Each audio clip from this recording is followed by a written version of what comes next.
नमस्कार, मैं हूं आपके साथ मंजरी और आज हम कार्यक्रम में एक ऐसे विषय पर बात करने जा रहे हैं जो सिर्फ विज्ञान का मुद्दा नहीं है बल्कि हमारी रोजमर्रा की जिंदगी से गहराई से जुड़ा हुआ है। और वो विषय है जलवायु परिवर्तन और नवीकरणीय ऊर्जा यानी रिन्यूएबल एनर्जी। क्या आपने सोचा है कभी मेरे दोस्तों कि जिस बिजली से हमने अपने घर को रोशन किया है, जिस ईंधन से गाड़ियाँ चलती है, वह अगर अचानक खत्म हो जाए तो क्या होगा? क्या हम बिना बिजली या ईंधन के जीवन की कल्पना कर सकते हैं? शायद नहीं। लेकिन अच्छी खबर यह है कि हमारे पास एक बेहतरीन समाधान है और वो समाधान है नवीकरणीय ऊर्जा। सौर ऊर्जा, पवन ऊर्जा और जल ऊर्जा जैसी तकनीकें न सिर्फ प्रदूषण को कम कर रही हैं बल्कि हमारे पर्यावरण और स्वास्थ्य के लिए भी फायदेमंद है। आज के इस कार्यक्रम में हम समझेंगे कि ये हरित ऊर्जा विकल्प कैसे काम करते हैं, इनका कितना महत्व है और कैसे आम आदमी इन्हें अपने जीवन में शामिल कर सकता है। हम जनता की राय भी जानेंगे और विशेषज्ञों से भी समझेंगे कि हरित ऊर्जा हमारे भविष्य को कैसे सुरक्षित बना सकती है। तो आइए इस दिलचस्प सफर की शुरुआत करते हैं और जानते हैं कि हरित ऊर्जा कैसे बन सकती है हमारी जरूरत और आदत। और आइए इसकी शुरुआत करते हैं सबसे पहले यहाँ के झुंझुनू के निवासियों की बातों से कि उनका क्या मानना है, उनकी क्या समझ है इस विषय के बारे में। राम राम बनवारी जी। राम राम जी। राम राम बनवारी जी, जो नवीनीकरण ऊर्जा है, जिम जहाँ सोलर ऊर्जा होगी, पवन ऊर्जा होगी, तो इको समुदाय में क्या इस्तेमाल हो रहे हैं? बढ़िया हो रहे, साल लगा रखे और पानी पी लिया तो सोन पैदा जानवर बढ़िया है। लाइट अपना रोजाना इस्तेमाल होने वाली जो नवीनीकरण ऊर्जा होगी, जहाँ सोलर ऊर्जा होगी, पवन ऊर्जा होगी, हम कौन कौन सी ऊर्जा आप इस्तेमाल करा? पूजा ही करा प्लेट वाली।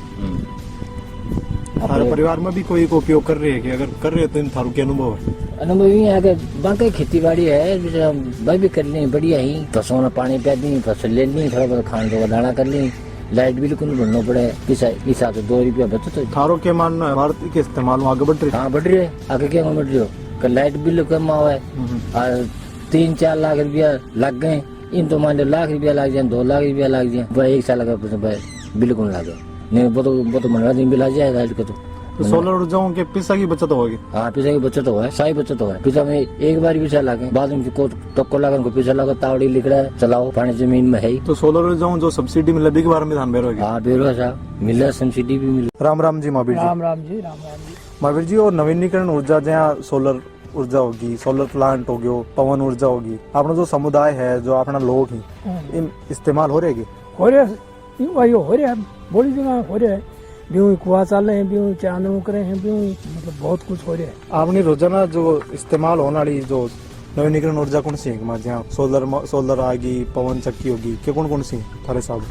सोलर नहीं ज्यादा मतलब काम में ले हैं और पवन चक्की तो कम ही हो रहे, देखो बाकी ऊर्जा न काम में ले रहे। थारे परिवार में भी कोई सोलर ऊर्जा को प्रयोग करेगी? हमारे तो साहब बिजली पुराने टाइम से ही है, जो मैं तो क्यों लगावा, अब बिल भी को नहीं आऊँ मार तो बिजली का कुआं का ऊपर है, घरा को चल रही है, बिजली यूज करा, क्यों खर्चो करा। थारो के मान लो जो भारत है जो इस्तेमाल की ओर आगे बढ़ रही है प्रयोग में? हाँ प्रयोग में आगे बढ़ रहे हैं, बढ़ रहे यहाँ है कि बिजली तो ना आवे और सूरज दिखे ना, वो सोलर ऊर्जा तो चल जा, कुआ चल जा, कोई भी काम हो तो वो चांदनू हो जा। और थारो के मान लो जहाँ सोलर ऊर्जा में जहाँ पैसा की भी बचत हो रही है? हाँ पैसा की बचत है सर, बचत क्या है, एक बार लगा दियो को बिल भरनो उनको, और कोई रिपेयर ने मोटर बढ़ा ने। सोलर ऊर्जा की जो सब्सिडी है के बारे में ध्यान बेरो है? सब्सिडी तो है, मिल रही है सब्सिडी और सरकार दे रही है, जिससे वो लाग जाए जना, वो भी सब्सिडी से हो जाए वो काम, जमींदार है वो दब्बा। आइए अब हम जानते हैं इस विषय पर एक्सपर्ट की राय। श्रोताओं, एक्सपर्ट के रूप में हमारे साथ जुड़े हैं डॉक्टर रविंदर प्रसाद जी और ये हमारे यहाँ ही पर्यावरण विज्ञान विभाग में सहायक प्राचार्य के रूप में कार्यरत हैं। आइए इनसे बात करते हैं। हम जो रिन्यूएबल एनर्जी सोर्सेज हैं, जैसे कि सोलर एनर्जी, हाइड्रो पावर और बायोमास एनर्जी सोर्सेज, इनका ज्यादा से ज्यादा हम यूटिलाइजेशन करके हम जो ग्रीन हाउस गैस एमिशन है उसको कम कर सकते हैं। दूसरा, एक ऊर्जा सुरक्षा, जैसे कि अभी की जो हमारी इकोनॉमी है वो दूसरों पे आधारित, जैसे कि हम जो क्रूड ऑयल है वो बाहर से इंपोर्ट करते हैं और हम दूसरों पे डिपेंडेंट है। अगर हम सोलर एनर्जी और biomass energy based, renewable energy based ऊर्जा स्रोत का ज्यादा से ज्यादा प्रयोग करेंगे तो ये हमारे ग्रीन हाउस गैस एमिशन को भी कम करेगा और हमारी जो आत्मनिर्भरता है उसको भी ये बढ़ाएगा। तीसरा जो इम्पोर्टेंट फैक्ट है वो है कि ये हमारे लिए रोजगार के नए अवसर पैदा करेगा। जैसे कि इंडियन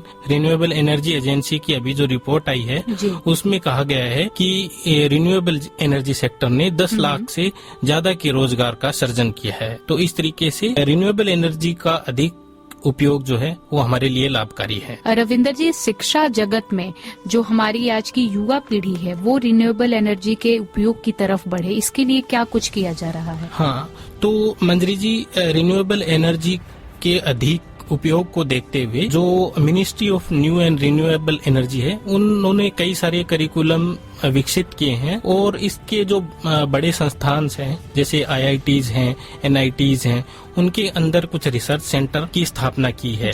इसके साथ साथ मैं कुछ नाम जैसे national institute of solar energy Gurugram स्थापित किया है जो सोलर एनर्जी को लेकर डेडिकेटेड इंस्टीट्यूट है। ऐसे ही Sardar Swaran Singh national institute of bio energy एक कपूरथला पंजाब में है जो कि बायो एनर्जी से रिलेटेड है। तो यहाँ पर रिसर्च से रिलेटेड और रिन्यूएबल एनर्जी बेस्ड कई सारे जो पाठ्यक्रम हैं वो शुरू किए गए हैं। जी रविंदर जी, कृषि के क्षेत्र में इसके क्या फायदे हो रहे हैं? अगर हम सोलर एनर्जी का ज्यादा प्रयोग करें या नवीकरणीय ऊर्जा का ज्यादा उपयोग करें तो कृषि के क्षेत्र में हमें क्या कुछ लाभ देखने को मिल सकते? देखो, सोलर एनर्जी का अगर हम ज्यादा से ज्यादा यूटिलाइजेशन करेंगे तो हम जैसे जो पोल्यूटिंग एनर्जी सोर्सेज हैं जैसे कि पेट्रोल, डीजल और इन सब का उपयोग है वो कम करेंगे तो ग्रीन हाउस गैस का उत्सर्जन कम होगा। तो इसमें क्या कर रहे हैं, जैसे सोलर आधारित सिंचाई के जो संयंत्र हैं या पंप्स हैं, सोलर पंप्स हैं, उनका किसान सिंचाई के पर्पज से ज्यादा यूज कर रहे हैं। और इसके साथ साथ जैसे जो ग्रामीण एरिया है जहाँ पर एनर्जी की रीच उतनी ज्यादा नहीं है वहाँ पर solar and energy based cold storage की बन रहे हैं जो उन लोगों के लिए, किसानों के लिए ज्यादा लाभकारी है। रविंदर जी, सोलर पैनल्स जो हैं इसका इस्तेमाल करना बहुत जरूरी हो गया है आज के समय में, लेकिन इनकी लाइफ ज्यादा रहे इसके लिए इनके रख रखाव की भी आवश्यकता जरूरी होती है। तो ऐसे में सोलर पैनल्स का रख रखाव किस तरह से किया जाता है और हमें सोलर पैनल इस्तेमाल करते वक्त क्या डूज और डोंट्स होने चाहिए, मतलब क्या करना चाहिए और क्या नहीं करना चाहिए रख रखाव के परिप्रेक्ष्य में? मंजरी जी, बहुत ही इम्पोर्टेंट सवाल आपने पूछा है ये, क्योंकि जैसे जैसे सोलर पैनल और सोलर एनर्जी का इस्तेमाल बढ़ रहा है तो हमें इसके बारे में जानकारी होना बहुत जरूरी है कि हम इसका रख रखाव कैसे करें। तो सबसे पहले कि सोलर जो पैनल्स हैं वो 25 से 30 साल तक उनकी लाइफ होती है, तो उतनी लाइफ तक उसको मेंटेन करना जरूरी है। इसके लिए सबसे पहले क्या है कि टाइम टू टाइम उनकी सफाई नियमित तौर पे करनी चाहिए। जब भी जैसे डस्ट और धूल मिट्टी वहाँ पर जमा हो जाती है तो हल्के पानी से या नरम कपड़े से उसको या मुलायम ब्रश से उसको साफ कर सकते हैं। उसके साथ साथ उसके जो कनेक्शन हैं वो कई बार लूज हो जाते हैं तो उसका भी हमें एक मेंटेनेंस करना चाहिए, उनको चेकअप करना चाहिए। दूसरा कि हम क्या नहीं करें, तो सबसे पहले हम एसिड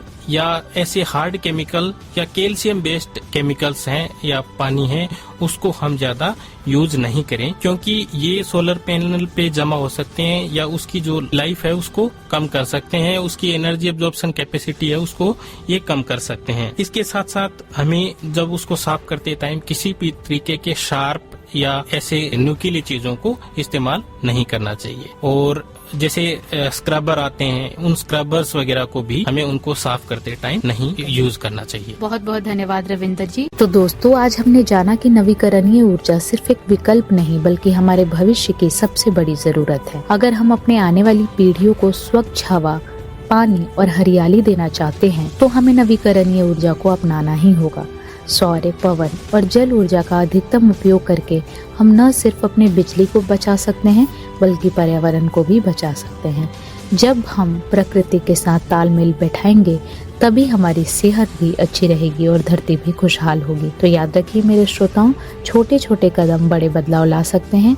हमें अपने घरों में सौर ऊर्जा का उपयोग बढ़ाना है, पानी बचाना है और हरियाली को बढ़ावा देना है, क्योंकि हरित ऊर्जा का मतलब स्वच्छ हवा, स्वच्छ जल और एक स्वस्थ भविष्य। मैं फिर मिलूंगी एक नए विषय के साथ, तब तक के लिए अपना बहुत ध्यान रखिए और हरित ऊर्जा को अपनाइए, क्योंकि इसी से स्वच्छ हवा भी मिलेगी, स्वच्छ जल भी मिलेगा और स्वस्थ भविष्य भी बनेगा। नमस्कार।